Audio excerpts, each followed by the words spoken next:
Yo guys, how's it going? Welcome back to the Process YouTube channel, and let's get into this preview prediction edition of the, Eagle season right now, which has been an absolute train wreck so far.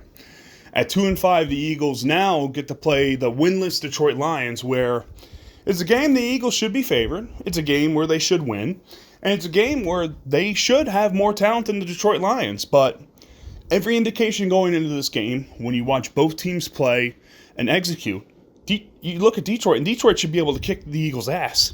I mean, it's plain and simple. When you watch how both these teams have been playing recently, the Eagles just got crushed going to Vegas, and they showed no life. They showed no energy. They play the same defense they have all season, which is about as plain and boring as you could possibly imagine. And the offense is refusing to run the football. They actually did show a few wrinkles where they actually put Jalen Hurts under center. Novel idea there. And yet they go stray away from it as soon as Miles Sanders gets hurt. And then the Eagles all of a sudden find themselves down 30-7. They're not being competitive with anybody. They're not playing anybody tough. Whereas you look at Detroit last week, they go ahead and play the Rams in a very tough game. They had opportunities to win that football game.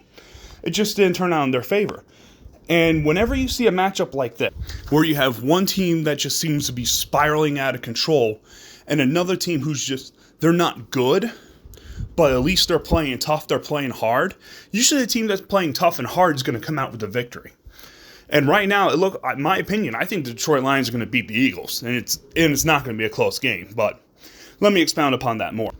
For the past 2 games the Eagles have played, they have been down by at least 3 touchdowns headed into the fourth quarter, or at least late into the third quarter. On the Thursday night game against Tampa Bay, they found themselves down 28-7. And then last week against the Raiders, they found themselves down 30-7. In both those games, they made a comeback. Late in the fourth quarter where, they showed some life. They seemed to show you something. But this is garbage time. These are garbage time points they've been scoring. Jalen Hurts has not been efficient when the game has mattered. He hasn't gotten the job done. He's been missing guys open. He's holding on to the football too long. And then when the fourth quarter comes and everything starts to ease up on the defense and they already know they won, then Jalen Hurts is putting up some stats. Now Jalen Hurts is throwing touchdowns. Now he's running into the end zone. Now we're seeing some good things from Jalen Hurts. And first off, I don't want to sound like I'm crushing Jalen Hurts because, he does deserve criticism. He hasn't been playing well, but the coaches haven't been putting him in good positions. They constantly put everything on his shoulders. He's typically the leading rusher and leading man in carries when running the football. And the fact of the matter is you can't do that to your quarterback. He's going to get hurt. He's going to get destroyed doing that. And so far, Hurts has been getting beat up. He's not been playing well. He's not been efficient at all this season except for the Atlanta game and the Chief game. Otherwise, he hasn't looked good, period. He hasn't shown any growth from his rookie year last year to this year. And that falls on Nick Sirianni. He's not putting his arm around this guy and really helping him develop to become a quarterback. All Nick Sirianni is doing is going out there saying, all right, let's call all these RPOs, and good luck, have fun. That's all Sirianni's doing.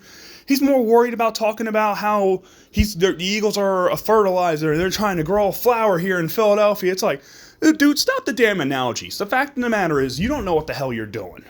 And the proof is in the pudding right now. The fact of the matter is the Eagles are one of the most inefficient offenses in the NFL.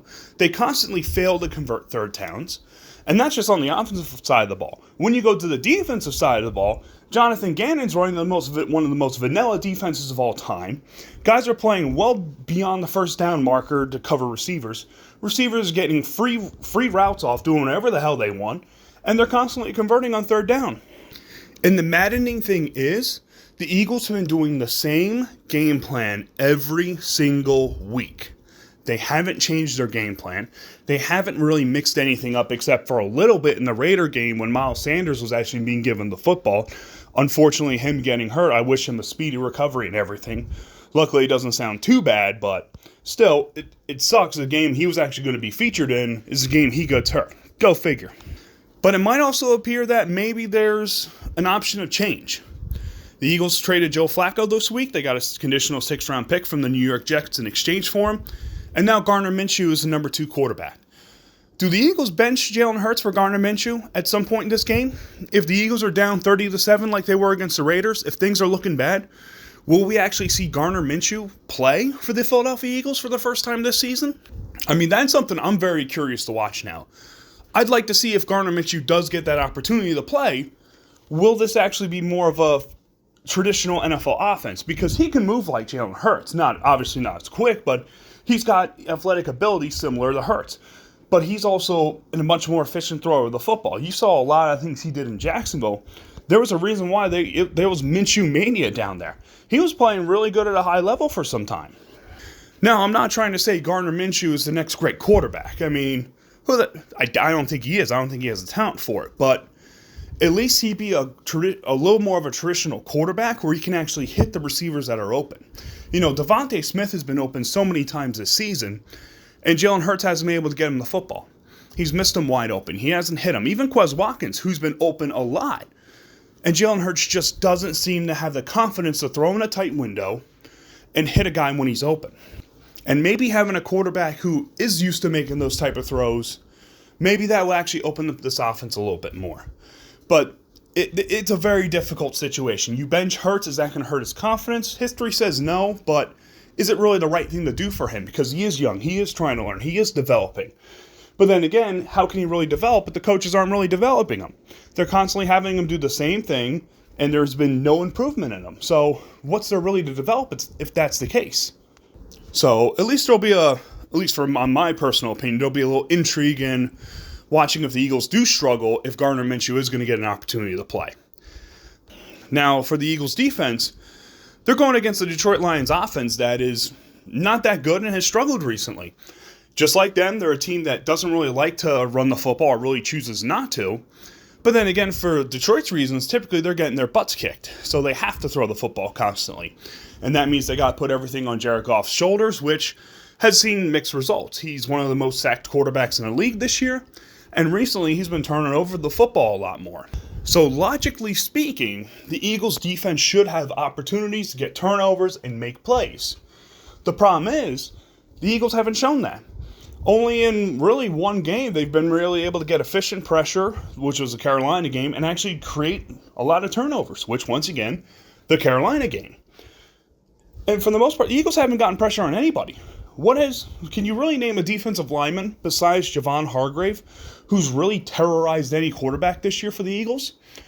I mean, nothing. I don't even think Ryan Kerrigan, who was a great pass rusher for the Washington Redskins or Washington football team, whatever you want to call him, for many years, has he even generated anything? He hasn't done anything. Yeah, he's on the Eagles getting a paycheck. He's done nothing. Derek Barnett, when he has a good game, typically people are saying Derek Barnett has a good game when he doesn't have a penalty, because that's all he's good for. Josh Sweat just got a new contract and extension with the Eagles. He hasn't generated too much. At least he's generated some pressure. At least there's something. And then you got Fletcher Cox, who's done what this year? But then when you listen to him talk, and he said it multiple times already, he's complaining about the scheme because he's used to pinning his ears back and going after the quarterback. But that's not what they want him to do now. So it's just, this defense hasn't shown me anything. And that's just the D-line. The linebackers are an absolute joke for this football team. And going against the running backs they're going against this week, plus against the tight end and TJ Hawkinson, I don't know how they're going to be able to stand up against these guys. I mean, Detroit's got Jamal Williams and DeAndre Swift, who are both good, decent, respectable running backs. Swift's pretty shifty, and Jamal Williams is a consummate pro who's been very effective in the NFL for many years. And then you look at TJ Hawkinson, who is one of the better tight ends in the NFL this year. You saw last week, the Raiders' backup tight end torched the Eagles. So if we're getting torched by the Raiders' backup, what do you think Detroit's tight end's going to do? And Hawkinson's pretty good. He's probably one of Jared Goff's favorite targets. He's probably going to torch the Eagles. So to actually get into my keys of victory, and this is basically for how the Eagles can actually win this game, it's going to be a repeat. I've said it many times before. It's the Eagles are going to, they're going to have to get pressure on the Detroit Lions. They're going to have to somehow generate a pass rush, which they should be able to against this Detroit line, but if they don't generate a pass rush, Jared Goff's going to have all day to throw, and he's going to torch them just like Derek Carr did. And hopefully it won't be for a 91% completion percentage.